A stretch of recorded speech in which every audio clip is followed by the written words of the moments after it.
All right, Tesla fam, let's talk about when to use a Tesla supercharger. 1. Long distance travel. Superchargers are designed for road trips.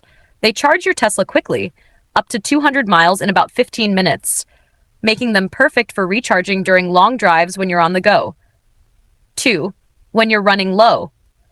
If your battery is near 10% or less, it's a good time to find a supercharger. While Tesla's destination chargers and third-party stations are great for daily use, superchargers are the fastest way to get back on the road.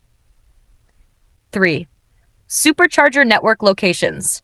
If you're traveling and don't have access to home charging, the supercharger network is the best way to keep your Tesla topped off. Tesla's built-in navigation helps you find the closest station so you can plan your stops. 4. During high usage periods. On busy routes or during holidays when Teslas are on the move, superchargers are the most efficient option due to their high charging speeds and wide availability. Basically, use superchargers when you need a quick charge during long trips or when your battery is too low to rely on other chargers. And be sure to check out the link in the description to find out ways to upgrade your ride even further.